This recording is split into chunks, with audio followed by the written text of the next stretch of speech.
In the last 2 decades, communication technology has progressed much, let's say from 2000 onwards. And one particular communication technology, mobile phones, from landline to the present type of phones, it has progressed in the last 2 decades, 20 years development, very fast progress. In 2020, I don't think, in 2000, I don't think any one of us or most of us had mobile phones. It was landline, pager situation. Pager disappeared after that, and we had a CDMA, GSM phones and all that. Earlier, basic phones, then smartphone. I still remember in 2000, I had a mobile phone, but incoming, outgoing, all we have to pay.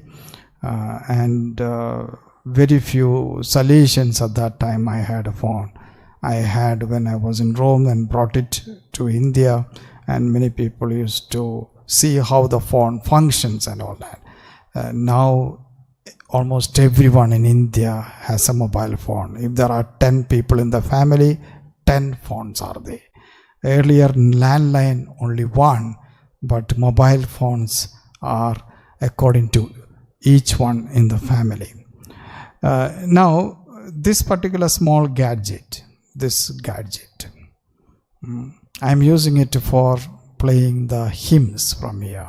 You can use it for music, entertainment, communication, messaging, TV, news, religious activity, friends, relationships, anything is available here in this little gadget, which was not so in any phone, landline. So this little gadget brings everything to you, everything you need in life. Even you can do business with it. You can have anything, food, entertainment, spirituality, everything inside. Now, what happens because of all this technological, availability that we have? Life is very comfort, cozy, and we can live in an easy way, we think. But one big problem with all this, because of all this, communication has advanced. Private space in our families, even in our religious communities, has increased, and public space decreased. That is the biggest problem with this communication technology. Each one manages his or her own world with these gadgets. Everything within that we communicate. So space within self is increasing. Space among each other in a public place like a family or a community or even a workplace, a public space is very little. Communication with each other publicly, physically, very rare. We communicate through these gadgets in our own little world. So we have not time to see each other, talk to each other, meet each other, but we have time to talk to each other, meet each other in different way. So it is in this context we need to understand the visitation of our Blessed Mother to Saint Elizabeth. What is the significance of the visitation in this time, especially of this advancement of communication technology and also during this pandemic? Many things to learn. Let me put forward to you 3 things that we could learn from the visitation of Blessed Virgin Mary to Saint Elizabeth. First thing she teaches us, persons are more important than things. Persons. Here there are 4 persons meeting together. 2 ladies, 2 babies. Persons are more important. After the Annunciation, she did not sit at home like a Maharani and said, I am the Mother of God, all will come and adore me and worship me and revere me. No, she just went in haste to visit another woman, aged woman, who was going to bear a child. She was already in 6 months. So she knows that woman needs help. So she goes to help that woman. And that is what we call meeting and helping persons in need. Keeping all other interest of Mother Mary, she goes to help. And we hear she stayed with her another 3 months. Why another 3 months? Then only John was born. So till John was born, she stayed and helped this aged woman.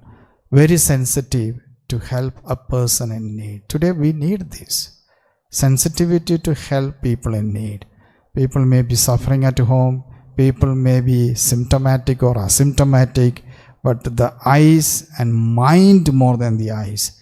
To see and to be sensitive to the needs of the other. And that is Mother Mary trying to tell us.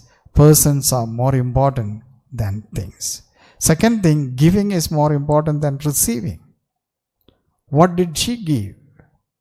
I do not know what she gave on the birthday of John the Baptist, some gifts. But more than things she gave her time, 3 months. She gave her presence. She gave her availability. This is much more important than things we give to people. So, giving, she gave her time. She gave her presence. She stayed for 3 months. And third thing, she recognized her as someone important and sacred. And Elizabeth recognized in Mother Mary someone sacred. And also the child recognized. Elizabeth addressed Mother Mary, Mother of my Lord. First person in the Bible to address Mother Mary as Mother of God. And we recite in the prayer Hail Mary the words of Elizabeth. Blessed are you among women. Blessed is thy fruit. Jesus we added later. She appreciated Mother Mary. So this is very important. Appreciating and considering other person as sacred. When they met together, they appreciated each other. The ladies not only appreciated with each other, the babies appreciated. Babies recognized divine presence. The baby leapt with joy. What does it mean? It recognized the presence of divine. In each of us there is this presence of divine. We are all in a way sacred. We are all in a way another Christ. And we all of us are supposed to recognize and consider everyone and each one as someone divine or sacred, which at the visitation they did, and why can't we? And in our Indian tradition, we have a beautiful saying, much before Jesus was born, in the Upanishad, Taittiriya Upanishad, where it goes like this: everyone to be respected and revered as sacred and divine. It goes like this: Matru Devo Bhava, Pitru Devo Bhava, Acharya Devo Bhava, Aditi Devo Bhava. In Sanskrit, it means Matru Devo Bhava, treat mother as God. Pitru Devo Bhava, treat father as God. Acharya Devo Bhava, treat teacher as God. And finally, any stranger, anyone as God, that's the best part. Aditi Devo Bhava, treat guest and any guest as God.